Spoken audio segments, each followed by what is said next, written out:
We want to win. We want to win so bad we can taste it. Yeah. We're prepared for it. We're qualified for it. We've been working for it all our life. This job was made for me. Yeah. I want it badly. I want it. I want it.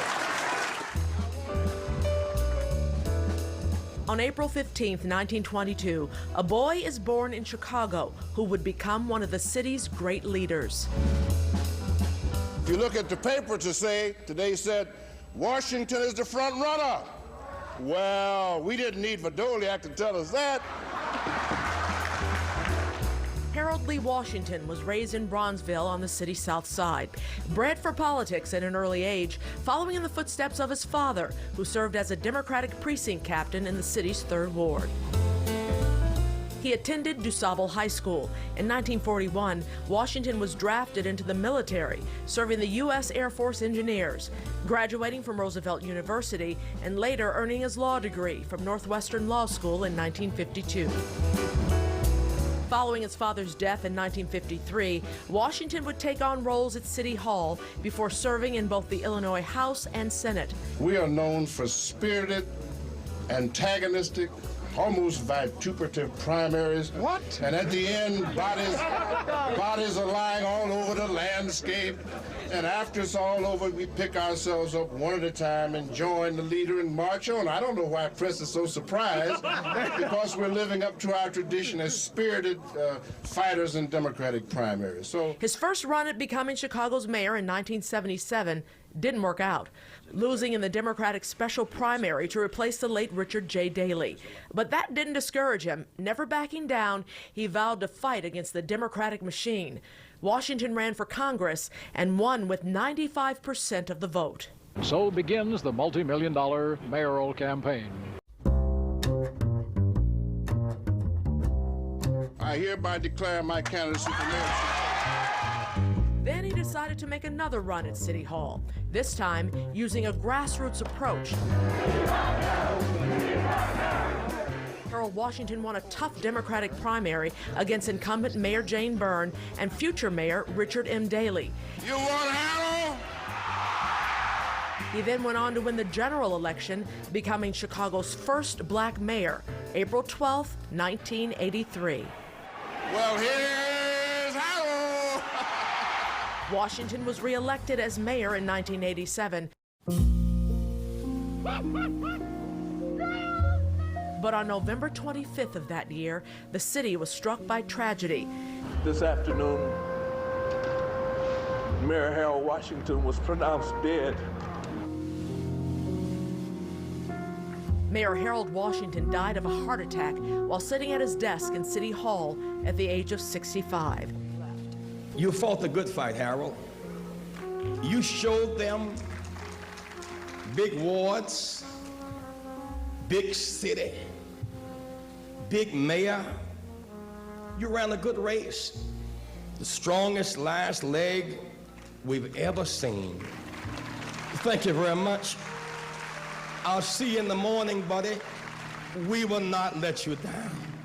His death, a shock to the city, just finding its footing under his brand of politics, but also inspiring a new generation of future leaders.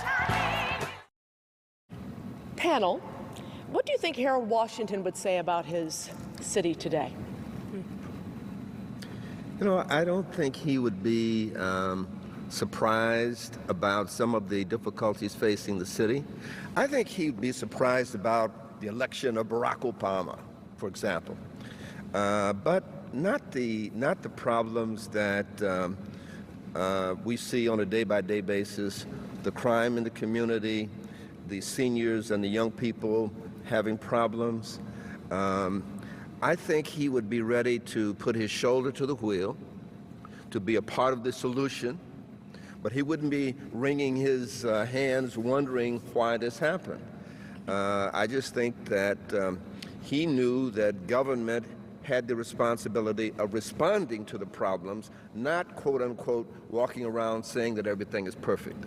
But isn't it interesting how some of the same issues that were top of the list for him and his administration, racial equity, police reform, transparency, this city is still dealing with them, and people are still scared about change, scared about what these terms mean. But I'd like to think that if he was here in our city today, one, that he'd be proud, but I also think he would be marveling at the progress that has been made.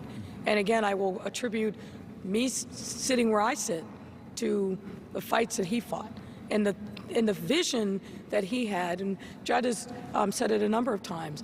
This was the first mayor to truly embrace the gay and lesbian community. And without that having happened way back when, I don't think I'd be sitting here today. I think he'd also be amazed at the level of resources that are available in the municipal government. If you look back, as I have, at his last budget, it was a city government that I think the budget was around $2 billion. Now all in with the various programs, we're $20 billion. And that doesn't account all of the resources that we now have from the American Rescue Plan, what's going to come down the pike from the infrastructure bill. I think he would say also, hey, Lightfoot, we left you the blueprint. Carry on. Judd, what do you think about that? He dealt with the Reagan administration at that time, and there was no synergy between Chicago and Washington, D.C. back then. So I think he'd be embracing the fact that the Biden administration is friendlier to the city government than Reagan ever was. Judd, do you agree?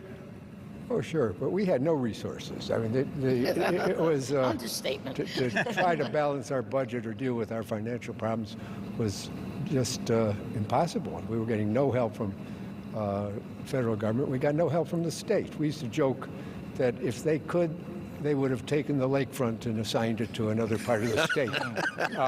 So it was a nonstop battle just to keep your head above water, but he just wasn't going to let him get it down, except I was saying one thing that did get him down is he truly believed that he was a reformer and that he cared about reform and that he truly believed that he was a fair and honest and very bright person and had great confidence. There were a lot of assumptions, Jackie, weren't there? Oh my gosh. But I think, and you can, let me ask you this, did he think the media was fair? Was he presented in the media the way he would have liked to have been presented? No, but Harold understood the media was a necessary evil. So, evil? You're calling us evil? I'm glad she said it. Well, let me say, the Fourth Estate was there and it was necessary. And so if you watch, Ben, those hours and hours of tapes in preparation for Harold, you have seen that he often played with the media, right? And so, there were times when he would get very angry, like that Ed Bradley episode. But for the most part, he kept that focus on this issue that he was dealing with, this legislation that was important, these appointments that were so forth. And, he was not going to get bogged down with Goliath and the 29 and all the rest of that. He was going to go on with where he was and what he thought was important. But then is now, in some ways, you had this perfect storm of emotions around an issue like police reform and crime. You're advocating for police reform. You're looking at the way bond is done, and yet crime has gone up. And as in Harold Washington's time, he talked about, hey, well, it's okay. A kid can break dance on Rush Street, and the cops shouldn't beat him up for it, or beat him up for crossing the Dan Ryan and going into Bridgeport. I wonder how you take the emotion out of some of the arguments, some of the pushback that we saw then and now as it relates to an issue like police reform and crime. I think one of the things he did with the press was to challenge the press with his vocabulary, for example, but all the time he was seducing the press. He wanted you, members of the press, to help him get into the households of those who did not know him. And so he didn't chase you away.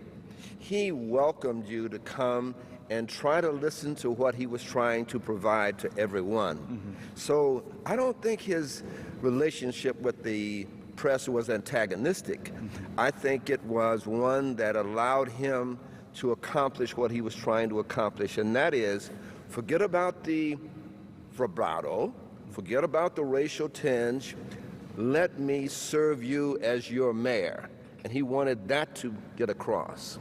And yes, he was against police brutality, but he didn't focus on that alone. He brought in talented, capable police officers and a new superintendent.